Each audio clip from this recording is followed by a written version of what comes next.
Okay, so where we left off in the last video, we were talking about etching. And so the etching lines are definitely more relaxed and irregular than engraved lines, such as the last piece we looked at by Albrecht Dürer. So we're going to take a look at Rembrandt, Christ Preaching from 1652, and this is an etching, engraving, and a dry point. So it's kind of a mixture of mediums. So we can compare it to Dürer's precise lines, and there's also a skillful use of light and shadow provided by etching.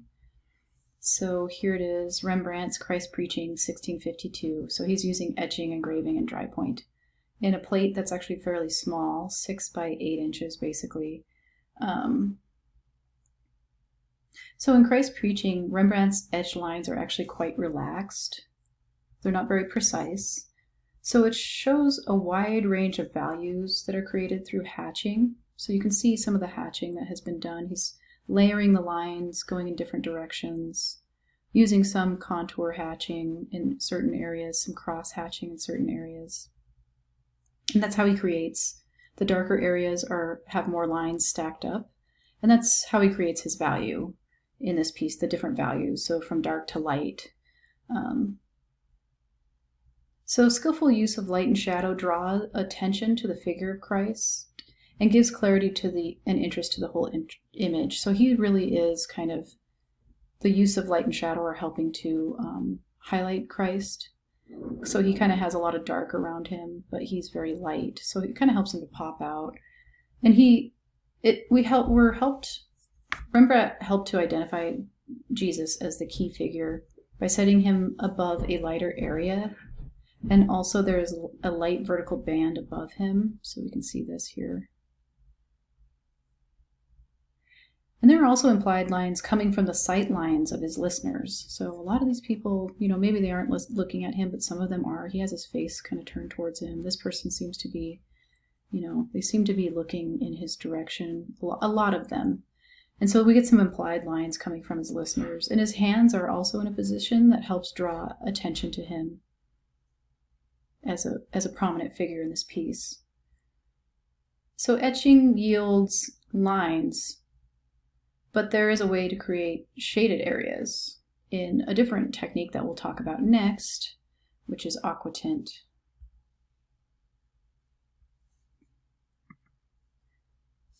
Okay, I was just checking to make sure this is still going.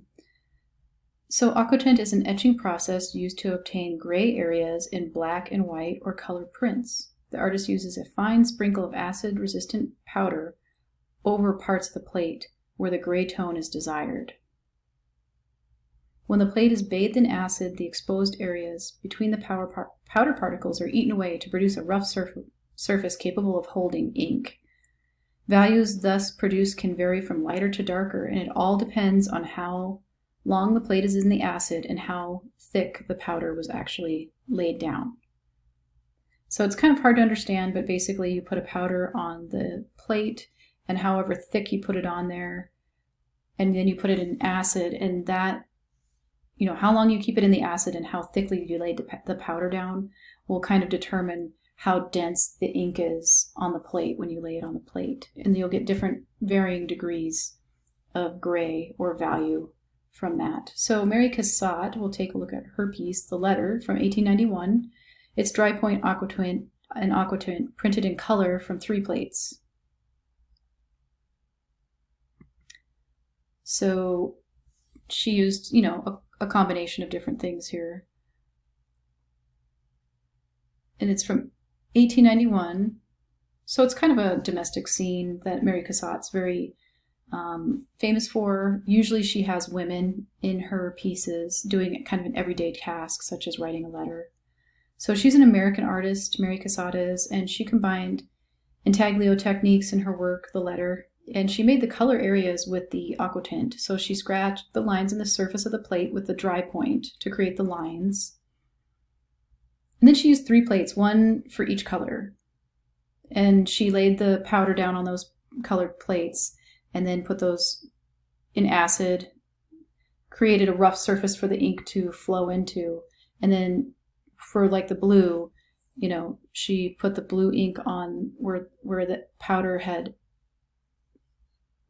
been, and then that's where she got her different colors on her plates from a powder process. So Aquatint, so a powder and acid together to create color or different areas of gray.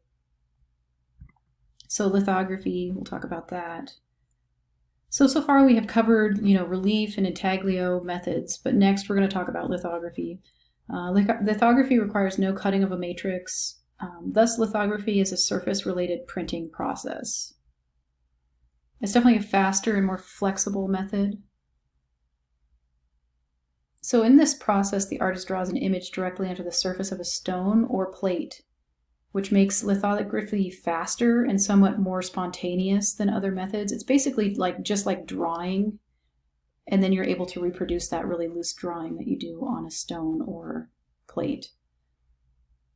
A lithograph can actually be really hard to distinguish from a crayon drawing because many lithographic tools resemble crayons.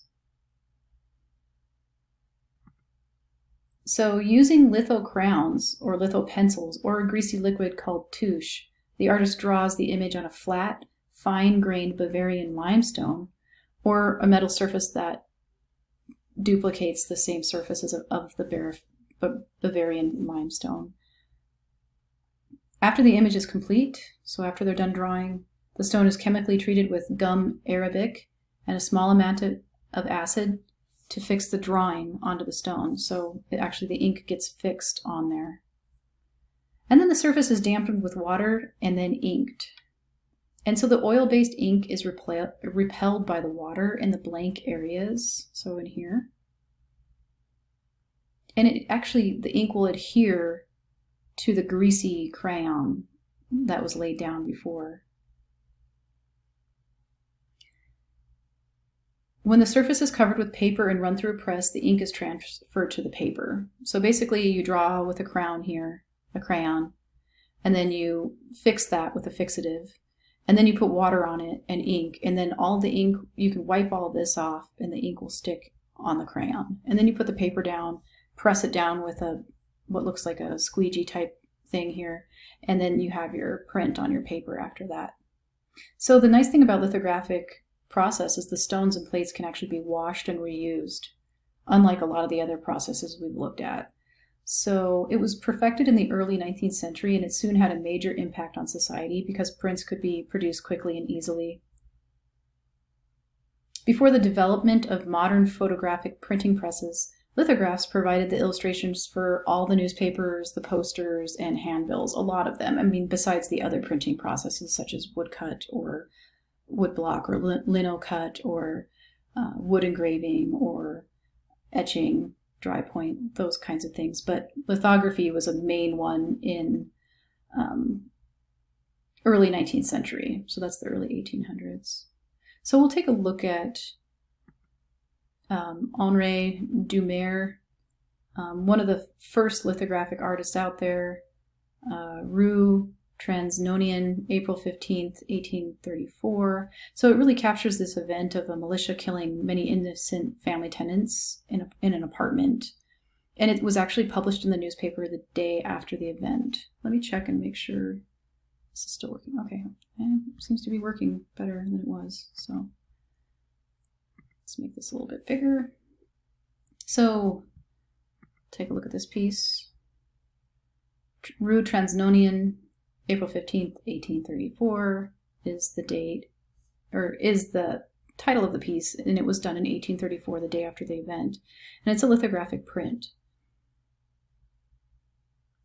So it really reconstructs the tragic event that occurred during a period of civil unrest in Paris in 1834, and the militia claimed that a shot was fired from a building on Transnonian Street, and the soldiers responded by entering the apartment building and killing all of the occupants, including a lot of innocent people. So this lithograph is really the event, recording that event the following day, and it kind of reflects the artist's feelings about what happened, and also conveys information to the public in ways that television news programs and websites do today. So it's almost like a form of visual news for people, even if you were potentially unable to read during this time. You could look at this print and kind of deduce, what may have happened, get the word out there to the public, basically. So the composition includes strong light and dark areas to help increase the dramatic effect of the image. So he's really using a lot of white, and darks. And if this happened, in the middle of the night or the early morning hours, then it would have been lit somewhat like this. And as you can see, it's kind of sad, but this guy actually has fallen over on a young child here, and there's blood on, and then, probably an older man, the whole family was living together. So very tragic event, and it definitely gets the point across. So another lithographic artist that we will talk about is Henri de Latrik. A lot of people just call him Latrik. And we'll take a look at one of his pieces. From 1893. And Latrik is really famous for his lithographic works. He has hundreds of innovative works. Bright colors, he really flattened the compositions. He pioneered a new style of lithographic poster. He's kind of like the grandfather of modern graphic design. A lot of graphic designers really like his pieces because he really was a graphic designer through the use of lithography. So this is of his friend.